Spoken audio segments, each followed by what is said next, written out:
Hey, and welcome into the Big Ten Huddle. I'm your host, JR, and we have got an episode for you, starting off a new schedule here on the Big Ten Huddle basketball edition. Going to try to coincide a little bit more between the basketball channel and the football channel. That's right, we're going to be giving you 3 episodes a week. Now, those episodes are going to come to you at 9 a.m. as premieres on Sunday, Tuesday, and Thursday. So to make it easy on you, on Sunday, Tuesday, Thursday, you get a football episode at 9 p.m. And then on Sunday, Tuesday, Thursday, you get a basketball episode at 9 a.m. That's going to give you more content. It's going to give you football, basketball content. Basketball is probably going to be more of me solo every now and then. We'll bring guests on occasionally here and there, but these episodes are going to aim to be around 2 or 3 topics, normally about a half hour long. And then you can get the football episodes with me and Zach about an hour long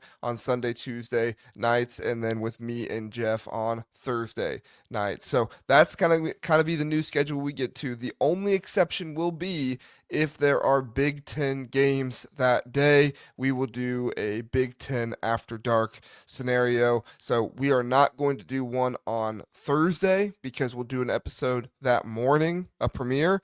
But on Friday, since there are 3 Big Ten games in the Sweet 16, you will get a Big Ten after dark on Friday night. So that's the best way I think that I can do it and still give you guys Big Ten after dark content and also adhere to this new schedule. This will be the schedule we will look to go with throughout the entire off season unless there are issues and stuff like that. So that's kind of what you can expect from here on out. Now, there is this episode, which is going to include a good amount of coaching drama. That's what we're going to kind of focus on in this episode. We're going to focus on 3 coaches in particular. Niko Medved, who has been hired at Minnesota.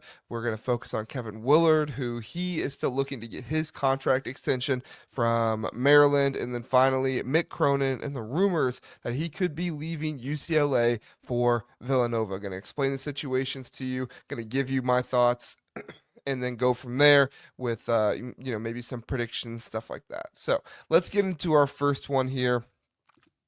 Niko Medved, Minnesota hires Niko Medved for a 6-year deal. He is a Minnesota alum. He is a former assistant in the 06-07 season at Minnesota. Been a successful coach at Colorado State. He's been there for 7 years. He missed the NCAA tournament his first 3 years there. One of those years, they did not have the NCAA tournament. However, it did not look like he was going to make it regardless. I'm sure there's always a possibility of going on a run, winning the conference tournament, but that did not come to fruition because there was no conference tournament in 2020. So that one, I don't even know if you counted against him or not. I'll say he wasn't going to make the tournament anyway, so probably wasn't going to happen. But 3 of the last 4 years at Colorado State, he has made the tournament.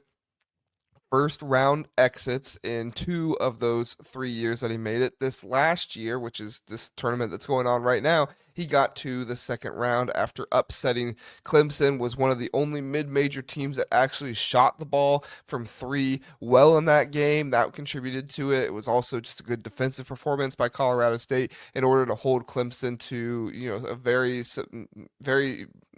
not good point total there at the end of the first half. And that's good for Colorado State, but it's really not what Niko Medved has been known for while at Colorado State.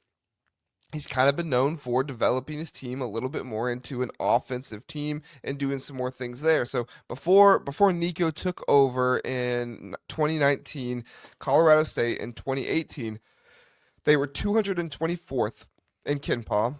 On offense in KenPom, they were 214th, and then on defense, they were 237th. So ranged around the 200 area the year before Niko took over. The first year Niko comes in, he raises them up to 180th in KenPom. Following on offense, he was 112th, and then on defense, he was 261st. From there, he was inside the top 100 in KenPom every single year except one, and that was the one time in the last 4 years that they missed the NCAA tournament. 2020 they were 99th. 2021 they were 76th. In 2022, the first year he made the tournament, they were 46th in KenPom, 24th on offense, 89th on defense. In 2023, 110th, 59 on offense, 199th on defense. Not a great year for his defense there. But in 2023, his best year, when Colorado State managed to reach the 12th place in the AP poll.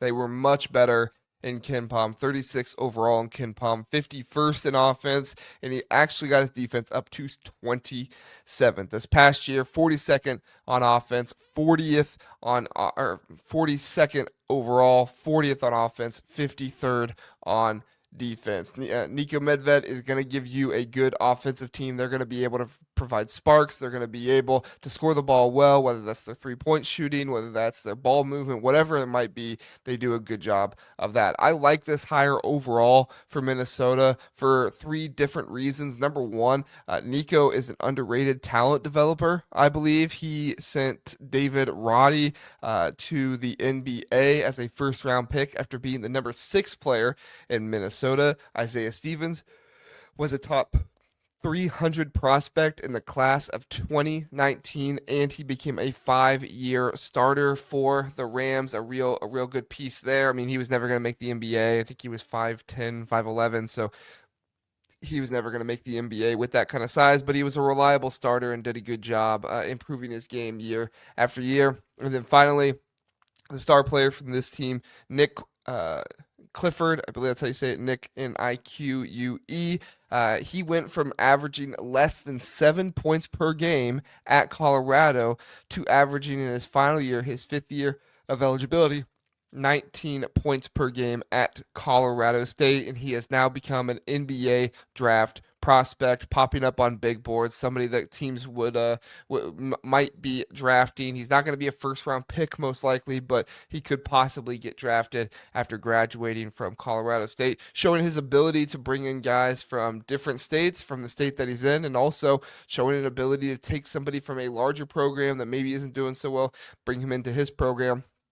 They turn into a star player, and they turn into an NBA draft level prospect. Excellent work by Niko Medved. I also believe the boosters in the administration are showing belief in Niko Medved more so than probably Ben Johnson. It's unfortunate for Ben Johnson, but at the end of the day, Ben Johnson wasn't getting a lot of people excited for his coaching, right? Ben Johnson, although I did feel like Ben Johnson did the best he could with what he had. He had players leaving that it would, it really stunk for him that they left. I don't think that was so much on him as much as it was the lack of resources available for the program. But Ben Johnson wasn't proven. He was an assistant coach at Xavier. He was an assistant coach at Nebraska. Like he was an assistant coach his entire time in coaching.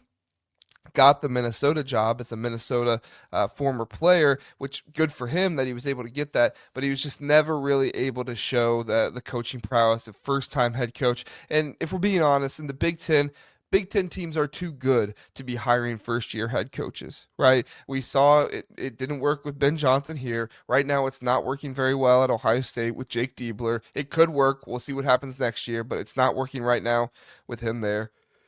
With Mike Woodson, didn't work for him at Indiana. So Niko Medved, an experienced coach, somebody who has experience at Colorado State, and I believe he was somewhere else before Colorado State as well. I apologize for not remembering where. Never mind. He was at Drake. He was at Drake. Every single Big Ten coach that's been hired this cycle, Ben McCollum, Darren DeVries, Niko Medved, have all had experience at Drake. I totally forgot about that stat until just now. So, yes, he's from Drake. Also coached a little bit of time at Furman as well. So, Niko, an experienced coach, somebody who's coming in, the boosters, the administration, all those people, they're going to have more belief in him, especially his first year coming in. I believe that's going to mean more allocated resources, the revenue sharing coming in. That means they could allocate more money to basketball rather than football, being mostly that, or maybe some of the other sports going more toward basketball, which is good for them. He has experience experience. He's recruited the state of Minnesota well, and I think that inspires belief from the administration and the boosters as well. A lot of these boosters are from the state of Minnesota, or they grew up in the state of Minnesota, or they live in the state of Minnesota now, and they want to see local talent perform and do well. Being able to take a player like David Roddy from the state of Minnesota, turn him into an NBA draft first-round pick, that's fantastic. Shows that you have the eye for the talent, number one. But number two, it also shows that you're willing to go into the state of Minnesota and recruit. It's excellent work by him, and I think it's going to inspire belief from the boosters and the administration to give him more resources that he needs. Also, third thing, his style and his fit. I think that his style of play with his team, it fits Minnesota. It fits being able to win in the Big Ten. I'm not going to pick Minnesota to win the Big Ten outright anytime soon. I mean, Niko Medved, I guess, could pull a Dusty May and win the Big Ten tournament or something like that. But at the end of the day, I like what Medved is going to bring in here. Minnesota is not going to be one of the most talent-rich teams in the conference. It's just not the way it works. And Medved plays a slower pace of style. I think slowing down the game, less possessions for the other team, that's going to benefit Minnesota more often than not. He has shown an ability to get his team to run the fast break more. In fact, that year when they were ranked 12th in the AP poll, that was one of his best years getting out on the fast break. But overall, he's shown the most important things on offense his teams do well. 90 plus percentile in assists per game in the last 3 years. They've been 89th percentile or higher in effective field goal percentage in the last 4 years there. And the biggest difference in 2025 was their defensive rebounding and their three-point percentage went up. So Nico is showing that he is able to elevate his teams as he's coaching longer. He's getting better. He's doing more. It's impressive work from Nico, and I think it's going to fit this Minnesota team well. So let me know what you think. Do you like the hire of Niko Medved? You think it's going to be good for Minnesota? I particularly am proud of the Big Ten that they went out and made some really good hires this year in the cycle. I believe Indiana found a good coach in Darren DeVries. We'll see how that one turns out. Ben McCollum, I think, is a good coach. I talked about him on the last episode, the last After Dark, and then Niko Medved, going to be a good coach for Minnesota. I think that he could take them to the tournament here in the future, and you could find yourself rooting for Minnesota in the tournament. Very, very cool stuff. So just want to say thank you again for joining me. Like I said, comment your thoughts about Niko Medved, everything else. Really appreciate you being here, and let's get to our next topic. Our next topic is Kevin. Oh, let me change the thing here. There we go.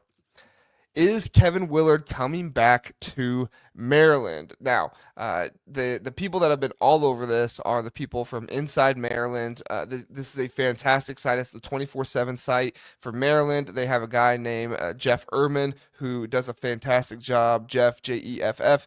Erman is Ermann. He is one of these guys that's just super well connected, does a fantastic job. A good amount of this information I'm going to be giving to you is from him. I'm not going to give you all of it because he does work very hard, and I don't want to, give away all the stuff that he is having his people pay for to be able to read. But overall, I mean, there's stuff out there that's been reported, and so I'm just kind of piecing things together here for you about the Kevin Willard situation. Maryland basketball, as you know, they reached the Sweet 16, ending a terrible drought that Maryland basketball was on, led by Derek Queen, who Kevin Willard was instrumental in being able to bring in. And as we found out, one of the reasons why, based on Derek Queen's press conference answer, is because he pays him the money. Can't argue with that. That is modern day.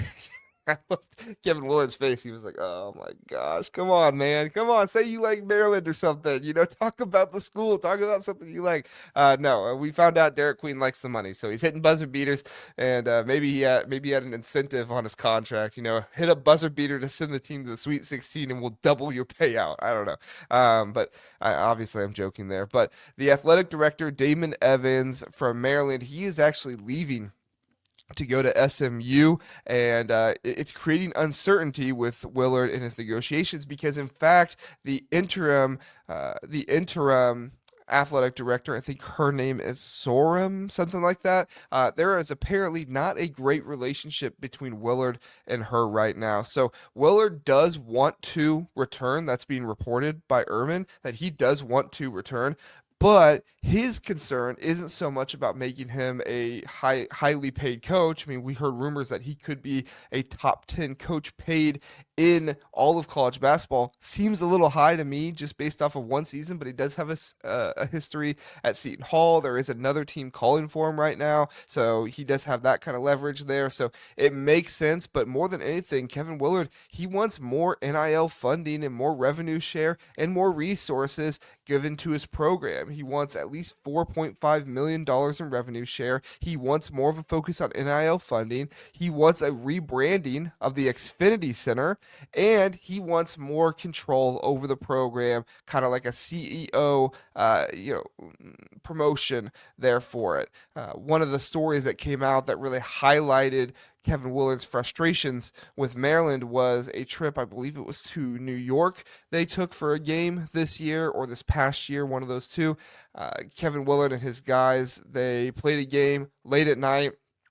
Kevin Willard wanted him and his guys to be able to go back to the hotel, rest, leave that next morning. Maryland said, no, you're going to leave from that game and come back right away. To Kevin Willard, that was a little cheap, I think. I don't think he said those words exactly, but it made it sound like he felt like that was a little cheap and would have liked to give his guys some rest in beds rather than, on a plane or bus or however they came back. I assume a bus. It's not that far from Maryland to New York. But still, these are the kind of things that Kevin Willard, not just wanting to get his players paid, but also wanting more respect for the program, wanting more, time to be in the hotel, that kind of stuff, which makes sense, right? I mean, I back Kevin Willard up for that. I'm not going to, dog Maryland for it because I think sometimes you're just trying to save a buck and you think it's a short trip. But, if there's a pattern of this happening, I get where Kevin Willard is coming from. There's a lot of speculation growing right now about the Villanova job. There's a lot of people posting about it, a lot of people rumored about it. We're going to talk about Mick Cronin here in just a second. But really, you're kind of four people that are rumored for that right now are Mick Cronin, Kevin Willard, Richard Pitino, and Porter Moser seem to be the ones that are most connected to this job at this point. But like I said, Maryland is looking, it looks like to the Maryland insiders and those people, it looks like Kevin Willard is going to stay. And I think Kevin Willard will stay. I think that right now negotiations are just tight. Negotiations are just taking a little bit slower because, number one, Kevin Willard is still in the NCAA tournament. They're going to the Sweet 16. Number two, you have an AD who's leaving, and you have another AD who Kevin Willard is maybe not as fond of that is taking over. And so Kevin Willard is actually now still in discussions and in negotiations with the AD that is leaving, who is still the current AD, Damon Evans at Maryland. Not sure exactly when he's going to leave yet, but that's kind of the thing. And then also too, if you're Kevin Willard, why would you leave this team? Like you're gonna lose Reese, you're gonna lose Miguel, you're almost certainly gonna lose Derek Queen, but really that's it. Like this is a lineup that Kevin Willard, between Gillespie and Rodney Rice, and if you can really develop your bench a little bit more. I mean, Deshaun Harris-Smith is a 5-star sitting on that bench. Is he going to finally get the confidence? We saw him score 11 points in that one game, a career high or a season high for him. So maybe he starts getting that confidence back. I mean, if you believe in the pieces that you have at Maryland, Kevin Willard, then you should be wanting to come back in this one. And from every indication, it seems like he does want to come back. He just wants the respect of more investment from the program. And honestly, Maryland can give more investment. The Big Ten is the richest conference in all of college athletics right now. These guys can pay, these colleges can pay the resources needed, pay the revenue sharing, pay all that kind of stuff. It's important. So no announcement yet. I think you're probably going to get something after Maryland leaves the tournament. But as far as I'm concerned, this is just going to keep growing and growing until Maryland loses. If Maryland beats Florida, you just wait. It's going to keep growing and growing and growing, and that might just lead some schools to really be offering, in particular Villanova, offering even more to Kevin Willard, possibly. We'll see. But we'll talk about that Villanova job here next, as we're going to hit a commercial break. We'll come back. We'll talk about Mick Cronin possibly going to Villanova. Stick with us. Be right back. CBB Analytics isn't just another stat site, it's your ultimate destination for in-depth college basketball analysis used by fans and even the coaches. It has comprehensive stats for men's and women's basketball across Division 1 through 3, dating all the way back to 2018. From shooting percentage to game recap, CBB Analytics has it all. Try CBB Analytics for free or pay for a tier to take your basketball knowledge to the next level. Back here on the Big Ten Huddle. Thanks for being with us. Please do like, subscribe, do all that good stuff. Thank you for watching the Big Ten Huddle. Helps us out if you like, subscribe. If you're listening on podcasts, however you're listening, 5-star review, do all that stuff. We appreciate it. All right, let's talk now about Mick Cronin. Mick Cronin is another one who's being rumored for the Villanova job. I got to be honest, when I first heard about this, I thought, there's no way, right? Like, we're not going to lose Mick Cronin. And it would be a downside to lose Mick Cronin, right? Mick Cronin press conferences are my favorite press conferences, whether it's post-game, whether it's preview, whatever it might be. This guy, I've always loved watching his post-game press conferences, and I try to watch every single post-game. I watch most preview press conferences, but I try to watch every single post-game press conference, especially I feel like you kind of get to know the coaches better. At least the Big Ten I do. Every other conference I don't really catch as much just because I am so focused on the Big Ten, but it is really, really cool to me to hear Mick Cronin, to hear his kind of attitude and the way he treats the media and everything else, and it's just, I don't even know if I can explain it. You just have to go listen to a Mick Cronin press conference. But if Mick Cronin does leave, there is an upside because Chris Mack is being rumored to take the Xavier job with Sean Miller out there. Could you imagine a conference with Dan Hurley, Mick Cronin, and Chris Mack? It would be bald dude after bald dude every single night. It would be absolutely amazing. So much fun to watch. I would love to see those guys duking it out with one another. Would be super cool and super entertaining and fun. So really, really would look forward to that. As far as I'm concerned, Mick Cronin and Villanova. I think when you look at the options here, there's some different scenarios that kind of make the timing of it seem right. Now, right now, there's a rumor around the Villanova fan base that Tuesday is going to be the announcement for the new head coach. That could be Mick Cronin, I suppose, but it sounds like if that happens, it's more the Richard Pitino route. If it doesn't happen by Wednesday, I don't think it's Richard Pitino, but then again, I also don't think it's Mick Cronin, right? There is Trilly Donovan out there saying that it's a no for Porter Moser now, but at the same time, I don't think it's going to be Kevin Willard because I think he's going to sign his extension with Maryland. So this whole Villanova situation is pretty interesting to try and figure out how it's going to play out. I guess if we get to Wednesday, Thursday, probably Thursday, and nobody has taken this job yet, I guess they have their sights set on Kevin Willard. Are they going to be able to outpay Kevin Willard for that job? I don't see that happening, but as far as I'm concerned, I mean, Villanova, they care a lot about their basketball program, so could they go in after they're tired of some time with Kyle Neptune, come in, get a guy like Kevin Willard and really have him start recruiting for them, bringing guys from the portal and get them back to the NCAA tournament. You already ended the drought for Maryland with their Sweet 16, so can you get Villanova out of their 3-year drought of not making the NCAA tournament? Can Mick Cronin do it? Well, I think it's important to look at some of the reasons why Mick Cronin would stay and some of the reasons why Mick Cronin would go. So let's start with the stay. Why would Mick Cronin stay at UCLA?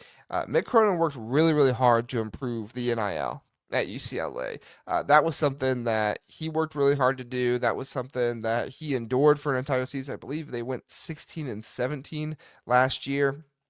He endured that. He got the NIL to be better. It'd be really hard to walk away from a job after you just did that much to make the situation better. Number 2, the Big Ten is a better, more prestigious conference. Look, we've talked about it. There are going to be dudes that are not made up for this conference. There are going to be dudes who are too scared to coach in this conference. It's just going to happen. It is what it is because the conference is so competitive and the conference is so good. Mick Cronin does not strike me as one of those guys. Mick Cronin strikes me as the type of coach who wants to go up against the best day in and day out, and he is going to embrace that kind of competition and that kind of work ethic from him and his team.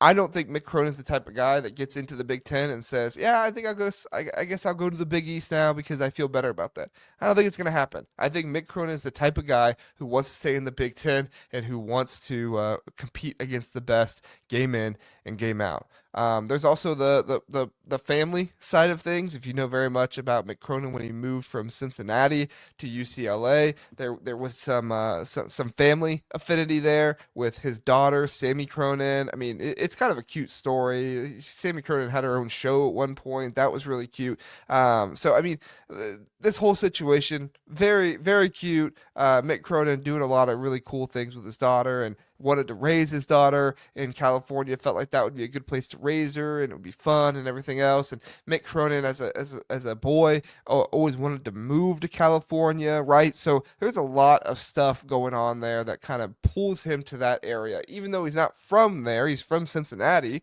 right? It was enough to pull him away from Cincinnati to UCLA. That seems pretty like a pretty big deal to me. In addition to that, he's familiar with the recruiting grounds now. He's recruited there for years before he went out to UCLA. Now he's been there for years. He's continuing to recruit the Southern California area, the West Coast, all that stuff. So he's getting used to it. And then also the big kicker is Villanova willing to pay a $16 million buyout. Now that does reduce to I think about $12 million after the 31st. So maybe that could be, some of the waiting time here. I mean, if it gets up to the 31st, Mick Cronin might be the guy at Villanova because it's going to go down 4 million there. But as far as I'm concerned, even 12 million at Villanova, not saying they're cheap by any means. Like they really care about their basketball program. That's one of the reasons why this is.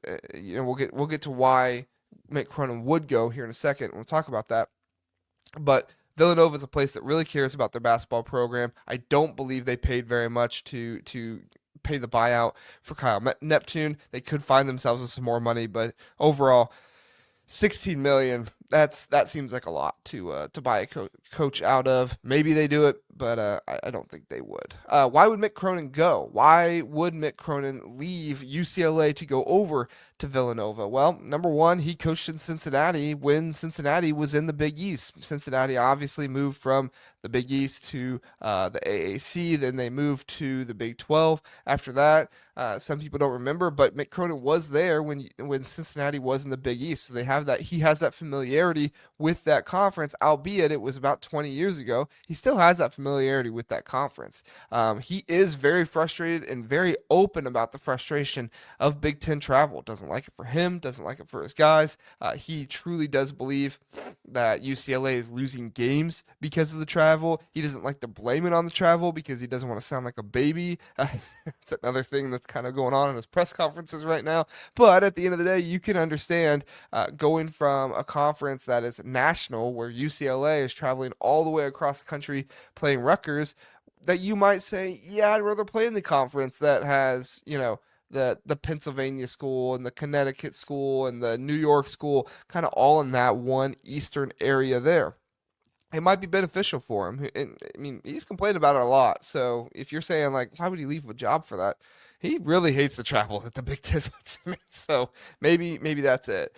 The Villanova does have more consistent resources than UCLA. That's kind of the flip side of how hard he worked for the NIL. Does he want to keep working that hard? Does he want to keep doing that, or does he just want to coach ball? Mick Cronin does strike me as the type of guy that just wants to coach ball. Doesn't really want to mess around with the NIL, the payments, everything else, the haggling with players, all that jumbo that he doesn't want to mess with. He strikes me as the type of guy that just wants to coach ball. He doesn't want to have to be this major fundraiser that everything is reliant on. He would like to go to a school where they fundraise on their own. He's going to get revenue sharing, and he's going to get NIL to boot as well. A couple more. We talked about Mick Cronin's daughter and him moving to California for it. Mick Cronin's daughter is 18. She's going to college soon.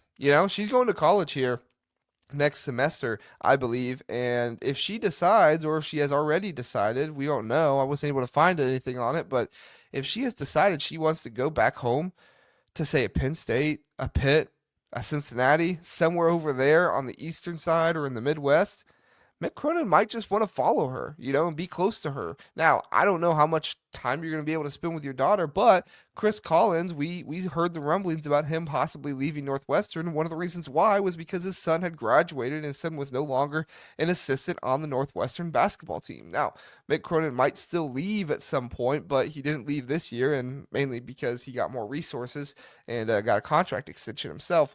And then finally, UCLA is a job where if you don't win big, if you don't make the Sweet 16 and the Elite Eight, fans can get restless there.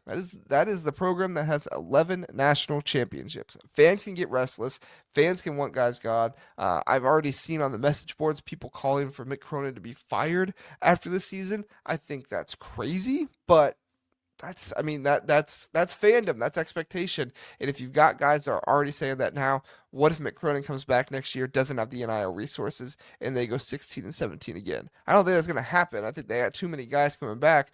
But if they lose some of those guys because they don't have the NIL anymore, could he leave knowing that the NIL might not be in as stable of a place of what they might need? So my final verdict, my final thought is I think Mick Cronin stays. I think Mick Cronin is a guy who's going to stay at UCLA. I think his daughter probably goes to school somewhere there in California, sticks around him, but I don't know. Your guess is as good as mine. Comment. What are your thoughts on Mick Cronin? What are your thoughts on the entire situation? What are your thoughts on the Villanova job, right? You think it's going to be Richard Pitino? You think it's going to be somebody else? You disagree with Trilly? You think it's going to be Porter Moser?